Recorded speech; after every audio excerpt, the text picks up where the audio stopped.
व्यापार किया जाता है। प्रत्यक्ष निर्यात के हमने विभिन्न तरीके पढ़े, अब हम पढ़ेंगे अप्रत्यक्ष निर्यात के विभिन्न तरीके या किस प्रकार से अप्रत्यक्ष निर्यात किया जाता है। अप्रत्यक्ष निर्यात जो है वह निर्यात कमीशन ग्रह, निर्यात ग्रह, निर्माता का निर्यात एजेंट, निर्यात दलाल, निर्यात के लिए निजी क्रेता, निर्यातक देश में आयातों के द्वारा स्थापित सरकारी एजेंसी, निर्यात हेतु सरकारी क्रय एजेंसी, इनके माध्यम से निर्यात अप्रत्यक्ष निर्यात किया जाता है।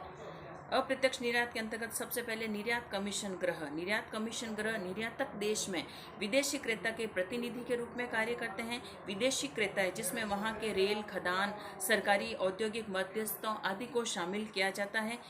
उनको उनकी आवश्यकता का माल निर्यातक देश से क्रय करने के लिए यह ग्रह इनके एजेंट के रूप में कार्य करते हैं। इसमें निर्यातक द्वारा स्वयं प्रत्यक्ष रूप से माल का विक्रय नहीं किया जाता है, बल्कि विदेशी राष्ट्र में या जहां वह माल को बेचना चाहता है वहां पर निर्यात जो कमीशन ग्रह होते हैं वहां पर वह उन कमीशन ग्रहों में माल को बेच देता है या बेच देता है, और ये निर्यातक जो है उनके प्रतिनिधि के रूप में भी कार्य करते हैं और विदेशी ग्राहकों के लिए भी कार्य करते हैं। निर्यातक से माल मंगाने में जो व्यय होता है, जैसे जहाजी भाड़ा, बीमा, संग्रहण व्यय, आंतरिक परिवहन, विभिन्न प्रपत्रों के व्यय, माल के लदान का उतारने का व्यय, सभी व्ययों का निर्यात कमीशन ग्रह विदेशी क्रेता से वसूल लेते हैं। इसमें विदेशी क्रेता ग्रह कमीशन को विदेशी क्रेता क्रय कमीशन निर्यात कमीशन ग्रह को भी कमीशन देते हैं। वह अपनी सेवाओं के बदले दोनों से कमीशन लेता है। यह कमीशन सामान्यतः वस्तु के मूल्य का 2 या 6% तक भी हो सकता है। वे विदेशी क्रेता से कमीशन लेते हैं। यह विभिन्न टेंडरों में से जो अनुभवी होता है उससे लिया जाता है। यह उन दशाओं में उपयुक्त है जहां पर जो निर्यातक है वो उसे विपणन का अधिक अनुभव नहीं है और वह शुरुआत में ही अंतर्राष्ट्रीय व्यापार को पहली बार कर रहा हो, तो वह वहां पर अपना विक्रय संगठन स्थापित कर इन निर्यात कमीशन के द्वारा माल को बेच सकता है। यह कमीशन के रूप में कभी कभी ज़्यादा राशि भी ले सकते हैं। निर्यात कमीशन ग्रह को कभी कभी निर्माता विदेशी में प्रचलित कराने में कठिनाई प्रस्तुत करते हैं या कठिनाई अनुभव कराते हैं। दूसरा जो तरीका है निर्यात ग्रह अप्रत्यक्ष निर्यात के अंतर्गत जो माल को बेचने का तरीका है वह है निर्यात ग्रह। निर्यात ग्रह के माध्यम से भी अंतर्राष्ट्रीय व्यापार में माल को बेचा जाता है। इसके अंतर्गत बाजार अनुसंधान करके निर्यात व्यापारी या निर्यात ग्रह जो होते हैं वो विदेशों में स्थापित होते हैं। वहां पर निर्यातक के देश में मांग के अनुरूप वे माल को विभिन्न निर्माताओं व उत्पादकों को अपने नाम से खरीदते हैं और इनका नाम ही निर्यातक व्यापारी है। ये कम से कम मूल्य पर उन माल उत्पादकों से या निर्यातकों से माल को खरीद कर फिर उनको अच्छे मूल्य पर निर्यात बाजारों में या अन्य बाजारों में बेचते हैं। इस प्रकार जो वस्तु के विक्रय मूल्य का जो अंतर होता है वही इनका लाभ होता है। ये निर्यात व्यापारी या निर्यात ग्रह विभिन्न राष्ट्रों से विभिन्न निर्यातकों से विभिन्न माल को अलग अलग माल को खरीदते हैं और अलग अलग देशों में अलग अलग व्यापारियों को विभिन्न मूल्यों पर बेचते हैं।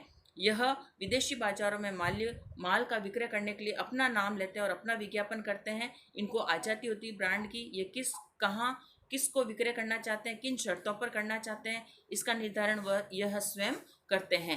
इस प्रकार इसमें जो निर्यातक है वह उसका अप्रत्यक्ष रोल होता है। वह एक बार इन निर्यात ग्रहों को कमीशन के रूप में बेच देता है माल को और वह अपने आगे से आगे विभिन्न विक्रेताओं को माल बेचते रहते हैं। यह विभिन्न व्यापारियों को माल बेचते हैं और विभिन्न सारी जो दायित्व होता है वह इन निर्यातकों का न होकर इन निर्यात कमीशन ग्रहों का होता है। निर्माता जो दूसरा जो है वह है निर्माता का निर्यात एजेंट। निर्माता का निर्यात एजेंट जो होता है वह निर्यात बाजारों में निर्माता या उत्पादक का प्रतिनिधित्व करता है। इसमें उसकी नियुक्ति उस प्रकार नहीं की जाती जैसे व्यवसायिक एजेंट की नियुक्ति की जाती है। निर्माता का निर्यात एजेंट निर्यातक के विक्रय संगठन का ही अब उसके कार्य उसको सौंपा जाता है और उसकी व्यक्तिगत रूप से साझेदारी होती है या वह स्वयं उसकी जिम्मेदारी होती है। वह विदेशी क्रेताओं को माल को बेचता है। वह एजेंट एक निर्माता या उत्पाद में व्यापार नहीं करता है, वह अनेक निर्माताओं व उत्पादों का माल क्रय करके विभिन्न जो निर्यातक हैं उनका विदेशों में माल को बेचता है। वह निर्यातों के उत्पादक जिनकी प्रतिस्पर्धा ज़्यादा होती है उनका माल बेचते हैं और लाभों को कमाते हैं। ये जो निर्माता ये अनुबंध के रूप में एजेंट का काम करते हैं, विदेशी क्रेताओं की मांग के आधार पर अपना विक्रय का प्रयास करते हैं, विदेशी क्रेताओं से आदेश प्राप्त करते हैं, वह उनकी पूर्ति विदेशी क्रेताओं को ही करते हैं। ये विदेशी ग्राहक तक भी बन जाते हैं। ये विभिन्न प्रपत्र बनाना, अनुमति लेना, माल का बीमा कराना, किराया, क्रेता को बीजक, माल का विक्रय मूल्य वसूल करना व निर्माताओं को भेजना, प्रतिफल के रूप में निर्माता से स्थायी मासिक भत्ता या कमीशन या वेतन भी प्राप्त करता है।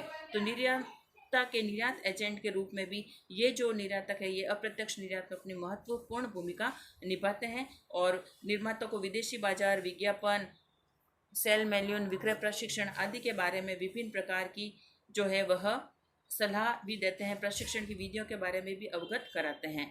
अगला जो है वह निर्यात दलाल। निर्यात दलाल जैसे कि जो हम कहते हैं कि वह विक्रेता व क्रेता के बीच में कड़ी का कार्य करता है। यह विक्रेता माल के लिए क्रेता की तलाश करता है, वह माल का स्वामित्व ग्रहण नहीं करता है, वह अपने नाम से माल बेचता है। विदेशी दलाल को ऐसा न्यूनतम मूल्य बता दिया जाता है कि वह उससे कम मूल्य पर माल को नहीं बेचता है। दलाल इसी के आधार पर उस मूल्य पर क्रेता और विक्रेता से सौदे के बारे में बातचीत करता है, शर्तें दशाएं तय करता है और दलाल उसी के अनुरूप विक्रय का सौदा तय करता है।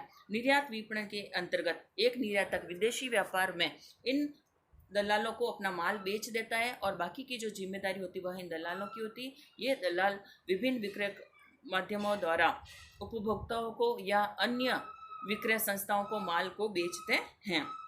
ये निर्यात दलाल वस्तु के स्वामित्व को ग्रहण नहीं करते हैं और यह माल को उत्पादकों से खरीदकर, निर्यातकों को खरीदकर दूसरे उत्पादक को नकद भुगतान में बेचते हैं। इनकी जोखिम भी समाप्त हो जाती है। ये कभी कभी अधिक मूल्य पर भी माल को बेचते हैं। आयातक देश की संस्था से ये क्रय की जाने वाली वस्तु की पूरी जानकारी बेचते हैं। वस्तु का मूल्य, उसकी किस्म, पैकिंग व अन्य विशेषताओं की जानकारी देते हैं। इसके साथ ही माल क्रय करके उसे किस प्रकार पैक करना है, किस प्रकार से किस मार्ग से आयातक के देश में भेजा जाना है, इसकी सूचना भी देते हैं। उत्पाद की पूरी जानकारी रखते हैं। रेलवे, कृषि उपकरण कंपनी, औद्योगिक निगमों, परिवहन आदि के बारे में ये ज़्यादा जानकारी रखते हैं। जो अगला है वह निर्यात दलाल के बाद वह है निर्यात के देश में निजी क्रेता भी होते हैं। निर्यात के लिए निजी क्रेता भी होता है। इसमें जो निजी क्रेता होते हैं वह इन निर्यातकों के से स्वयं माल खरीद लेते हैं। इस प्रकार भी अप्रत्यक्ष व्यापार किया जाता है। नेक्स्ट है निर्यात देश में आयातक देश के द्वारा स्थापित सरकारी एजेंसी। जो निर्यातक है वह जिस आयातक देश में माल को बेचना चाहता है वहाँ पर की जो सरकारी एजेंसी है वह सरकारी एजेंसी को माल वह उससे खरीदती है निश्चित मूल्य पर और अपने राष्ट्र के आयातकों को विक्रय या व्यापारियों को माल या वस्तु का विक्रय करती है। इसके अंतर्गत जैसे जापान जो है वो विश्व बाजारों में अपने राष्ट्र की क्या आवश्यकता है वह उस दूसरे राष्ट्र से माल जो है वो सीधा खरीद लेता है, जिससे उस राष्ट्र को फायदा होता है। जैसे कोयला, लोहा, इस प्रकार का, या विभिन्न शीघ्र रूप से जैसे अनाज की कमी है भारत में, तो भारत अमेरिका में अपने जो सरकारी एजेंसी है वह अनाज को फटाफट खरीद लेगी और भारत में बेच देगी, ताकि यहाँ पर अनाज की जो कमी है वह वहाँ के लोगों को महसूस न हो। इस प्रकार निर्यातक देश में आयातक देश के द्वारा स्थापित सरकारी एजेंसी भी अप्रत्यक्ष निर्यात में महत्वपूर्ण भूमिका निभाती है। नेक्स्ट है वो है निर्यात हेतु सरकारी एजेंसी।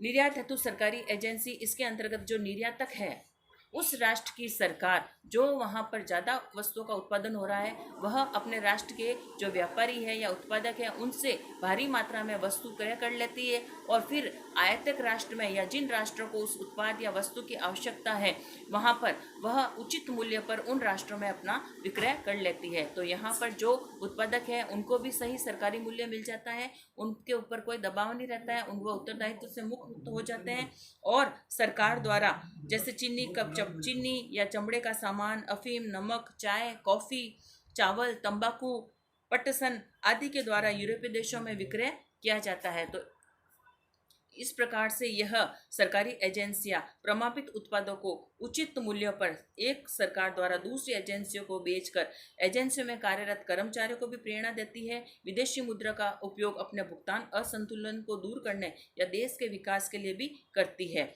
सरकार द्वारा स्थापित एजेंसियों के विशाल लाभ होते हैं और इनका लाभ निर्यात विपणन में उठाया जाता है। इस प्रकार सरकारी कर्मचारियों का पूर्णतः उपयोग किया जाता है, सरकार के पूंजीगत साधनों का भी प्रयोग किया जाता है। तो इस प्रकार हमने अंतर्राष्ट्रीय व्यापार के अंतर्गत प्रत्यक्ष निर्यात और अप्रत्यक्ष निर्यात, एक अंतर्राष्ट्रीय निर्यातक किस प्रकार से करता है उसके बारे में हमने